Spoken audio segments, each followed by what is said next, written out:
radio. We are on 30 stations, and we are also building our podcast right now.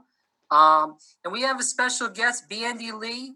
She is a Yale forensic psychiatrist. We're going to be talking about what she's done in her career, but we also want to talk about some of the issues that have gone on throughout 2016 with the election of Donald J. Trump and the decision-making that he's made throughout his presidency, and how it's what the outlook is on what he's done. So, Bandy, thanks so much for coming on the program at such a late notice, and I appreciate it. Thank you for having me.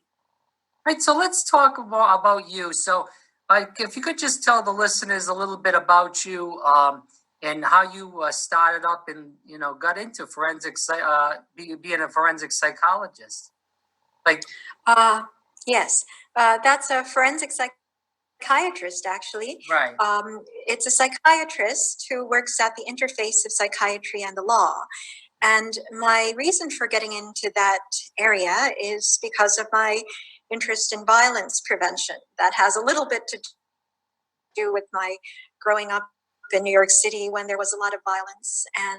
And I wanted to figure it out, what was triggering this and what one can do about it. At that time, many people didn't think a psychiatrist could do very much in violence prevention, but now it's become a very fertile field. And so I'm involved in public health, in criminal justice, advising courts, advising governments, and it's been a very exciting career for me.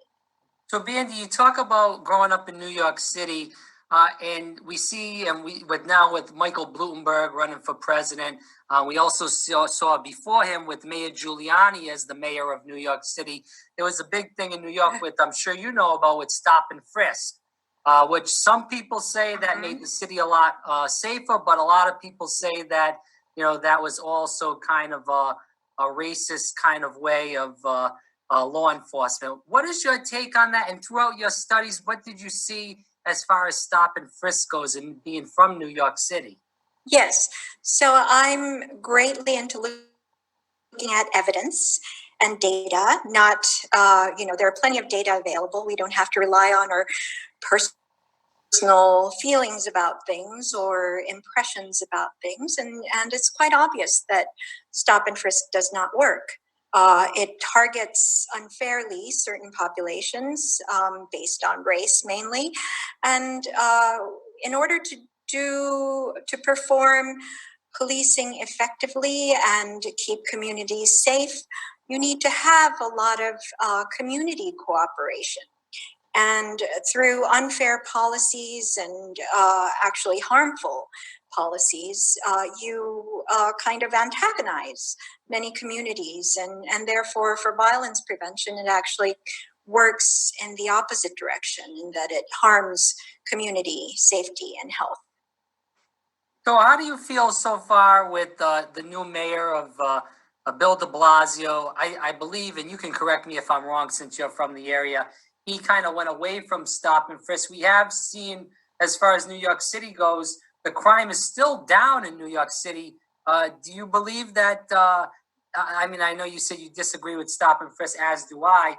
Do you believe that there's any kind of new policies that de Blasio put in place, or it's kind of just stayed and dipped down as it had been in the past? Well, it's a complex question because many factors are involved. And as far as de Blasio goes, I've had direct connection with him because of prison reform policies. And so some things he has done very well, other things not, from my perspective of violence prevention and prison reform.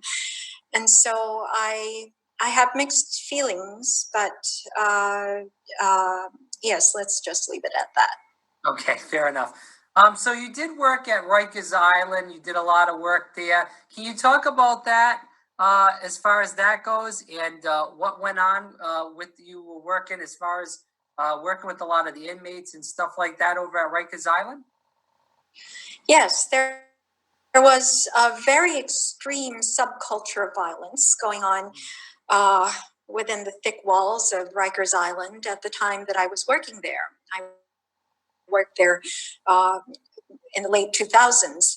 And later on, I was recruited to write a report on their conditions and how they might improve conditions for inmates and mentally ill inmates. And actually, I recommended at that time, when they were trying to do very small measures, that Rikers Island needed to be razed to the ground, and it didn't seem like that would be a real possibility. But that's actually now happening, and I really credit the civil society organizations that took our report and really pushed the Board of Corrections to act on medical evidence and medical opinion to reform, to put pressure on the Department of Corrections. The board is supposed to be an oversight organization of the department, and they hadn't been so much until then. So it actually induced the federal government to come in and investigate Rikers Island, and it led to a whole host of reforms. But the one regret I have, and it is a bit of a disagreement that I have had with de Blasio's administration, is that when the time of reform came, instead of calling us back, instead of calling back experts on prison reform and public health, he employed a private consulting firm that had no experience in prison reform, and it cost the city a lot of money, and the reform is really stumbling and not working out very well. And I would have many recommendations, and yet we haven't been called back. So that's about where things stand. So, and I got a couple more questions, but you have worked a lot in mental health, and you did co-found the World Mental Health Coalition. So if you could just talk about that, and also after that, we see a lot of issues with mental health now, and I mean, we could go deep into this, but I know we don't have a lot of time. But as far as mental health and co-founding this organization, you know, we see a lot of mental health issues with, I'm a teacher, we see a lot of, as are you, we see a lot of kids at schools where I'm at. You worry about the kids because the parents are working 2 or 3 jobs, they're not around, or the parents are into drugs. The kids don't have any place to go. You worry about them, getting into a criminal mischief, or, nobody's around for them to talk to about their problems. They start maybe having some issues some issues. They worry about their mental health state, talking to the wrong people. They get involved in guns. So what is your take on that? Like I said, me in the school profession teaching in, a high school atmosphere, I worry about that greatly, especially with all the gun issues. I mean, we just saw in Pensacola, but in general, what is your take as far as the mental health field? And you like you said, you co-founded that organization. Yes, actually, the World Mental Health Coalition got together because we felt that mental health was very relevant to the thriving of society. That societies can fall into disorder and disarray because of poor collective mental health. And so that was our reason for forming. But you also raised some very important issues, in that in terms of societal conditions, the social situations we place children in, families in, is kind of very, very poor for the mental health and psychological thriving of children, families, communities, and everything is interrelated, because mental illness itself is biopsychosocial. In other words, even the most genetic inherited mental disorders are more environmental than they are genetic. So environment plays a huge role, and we're certainly not doing things that would facilitate preventing mental illnesses. And in fact, even those who are mentally ill we put them mostly in jails and prisons now. Right.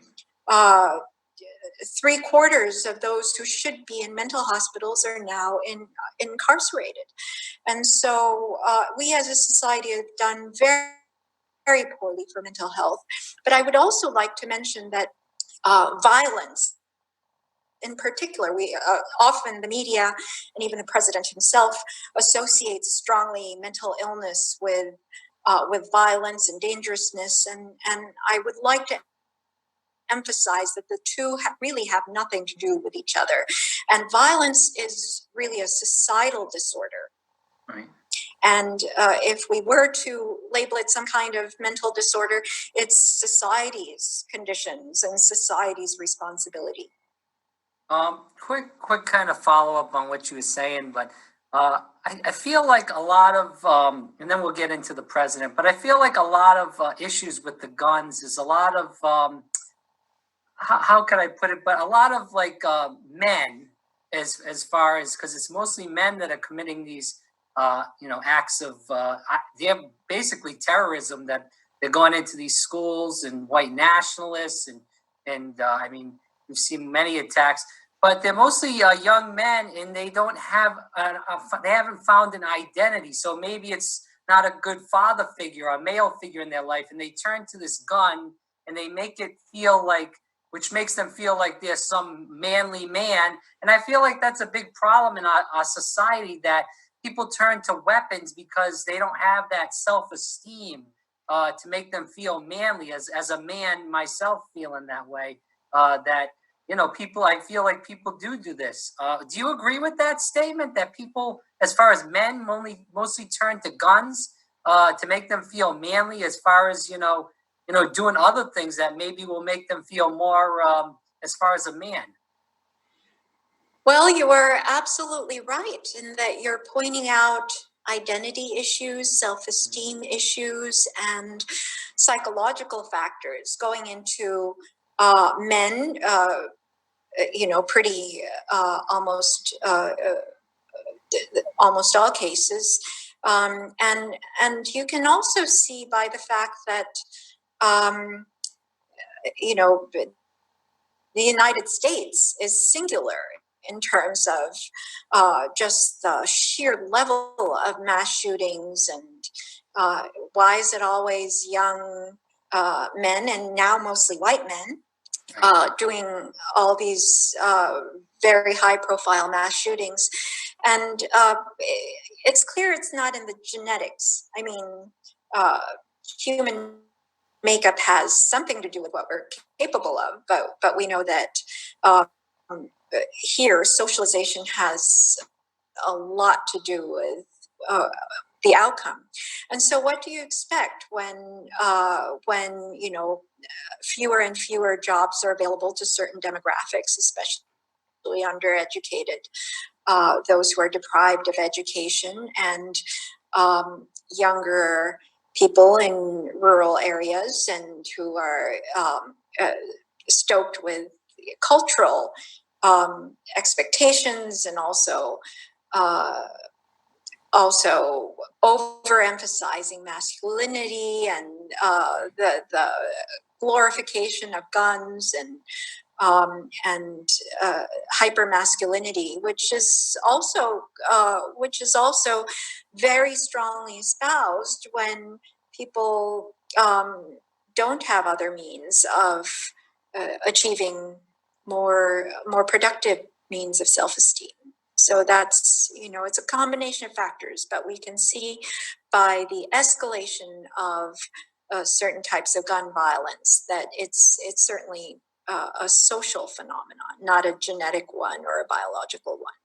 Right, I do agree with you. And my last point on that before we hit the president, and this is a quick thought from you I'd like to get, is we see a lot of kids, 20, even younger than that, they just kind of hang in the house, sit on the video game system, sit on the cell phone, sit on Facebook, and who knows what they're looking at if their parents aren't home or their parents aren't involved in their lives a lot. That's what I feel like, and I'd love to hear your opinion on this, that's what I feel like a lot of this kind of shooted up as far as school shootings. A lot of that comes from there. I feel like, obviously we touched on the parents not being involved in the lives, but people are just, kids my age and younger are just kind of sitting on the internet. They're not going out running around, getting exercise, learning trades, going to the library, meeting friends. They're just kind of huddled in the house, which I feel like it would make me more depressed. It would also make me have less friends because I'm always in the house on the video games or on the computer. And I feel like that drives to loneliness, which will drive to other serious issues down the road as far as mental health. Do you also agree with that as far as the video games and the computers, technology in general? I think there are a lot of factors into people becoming more and more isolated, and there's also a great deal of breakdown in communities, and even feeling that you have a place in the world. And if we look at societal trends, there is one factor that is almost that is such a reliable predictor for violence, and that is inequality. So socioeconomic inequality in society in general almost precisely predicts the level of violence in that society, including homicides and suicides.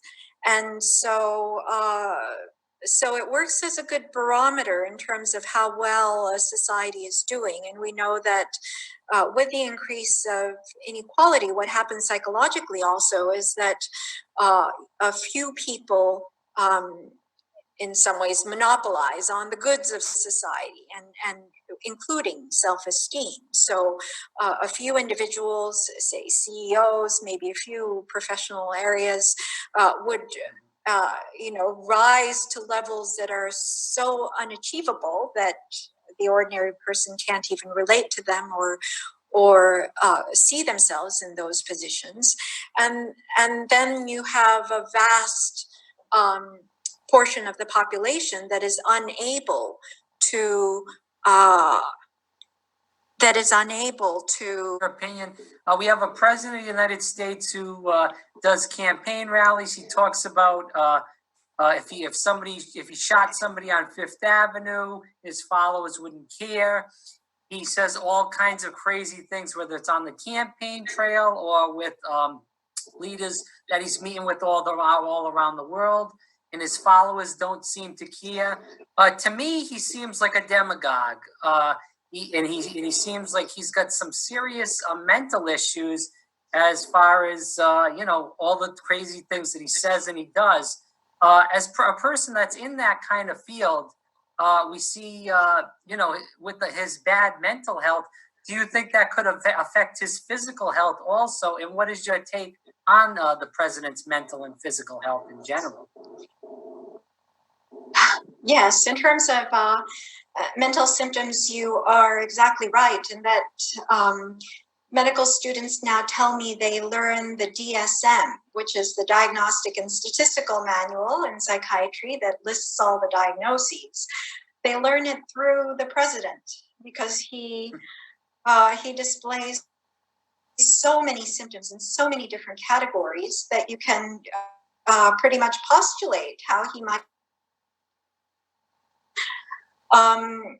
And I'll just note, first of all, that going back to inequality, it has been deteriorating societal mental health for quite some time. This, of course, affects individuals, but society as a whole has been declining in mental health in ways that I had been worried about it for at least a couple decades. And so it is unsurprising that society of poor mental health, collective mental health, was drawn to a mentally impaired president and elected him, as well as are vulnerable to further supporting him against all evidence. And not only that, their own or the societal state of health is declining because of having an impaired president in a position of power. So how does mental health relate to physical health? Well, one of the reasons why we do not diagnose from afar, we can form a differential diagnosis, which is a list of possibilities, but we cannot narrow down to a single diagnosis or however many are required, is because we do not have information on his physical health, and many physical conditions can manifest just like a mental disorder. So we don't know about his medications, for example, or history of drug use, or any other medical condition that might be going on, including neurological conditions. And that is why we cannot diagnose, but the two are intimately related. In medicine itself, we no longer distinguish between mental disorders and physical disorders. In fact, the two are so closely enmeshed and indistinguishable from one another that we basically don't make that distinction anymore. I just worry because, and we'll end the interview with this, that we see the president with all the issues that you said and stated, and he shows all these same symptoms, but no one steps up and does anything. We see his followers fully in line. We see everybody that's in his party fully in line with him, and nobody really speaks up. So I feel like it's a really sad state for our country when, this is happening. And I do feel like the president, with his mental state being in such bad shape, his effect and the way he talks, he really affects not only our children, but other people that follow him. Do you feel like, and I'll end the interview with that question, do you feel like his rhetoric and what he says on the campaign trail, whether it's what I said about he can go on Fifth Avenue and shoot somebody, no one would care. He says like racist things, except they're like code words. They're not the racist words out of the box. They're just those code words. And we saw at Charlottesville through his racist code words things. We see Nazi groups popping up, hate crimes against LGBTQ, against Blacks, Hispanics, other communities all across our country. So at a rise that we've never seen before in this country's history. So how, and I know that the easiest answer is just to go out and vote, but how do we stand for this? How do we, I guess my question to you is, how is people not getting the message to people like you that are going on TV and radio and stating the obvious, but I guess you're the only one that is seeing this and no one else is. I think you are absolutely right to be concerned and to be very concerned. In fact, the more knowledge you have in this area as a professional, you would see that people are even underestimating that the actual danger is far greater than people can even imagine. One difference about mental disorders from physical ones is that mental disorders affect your very ability to see that you have a disorder. So in other words, the more disordered you are, the less you're going to say you are ill. And because you wish to espouse your delusions or your symptoms, that the pathology, the nature of the pathology itself wants to negate reality and wants to negate the fact that something is wrong with you instead of those who are telling you something is wrong. So the effect of that is, very much like a physical disease, mental disease is infectious. And it can spread through society and spread very rapidly because you don't have to literally be in the same room with the person. And we have channels, social media, the television, ways in which his pathology spreads to every household that is exposed to him. And so that's what we're seeing, and it is a very perilous, concerning situation. And the more serious it becomes, the less people will respond to it. As you have seen, an entire party now says that up is down and down is up. And that is what we expect from pathology, and we're seeing all the signs. All right, well, Bandy, thanks so much for coming on. Where can people find more about you and the topics you spoke about on here, and any other studies that you've done, so people can check that out? So all that we're doing in activities informing the public about the president are on dangerouscase.org. It is currently the website for the World Mental Health Coalition. And I am searchable through the Yale website, or through scholarly journals, or op-eds on any Google search. All right. Bandy, thanks so much for spending time with us. We appreciate it. Thank you very much for having me.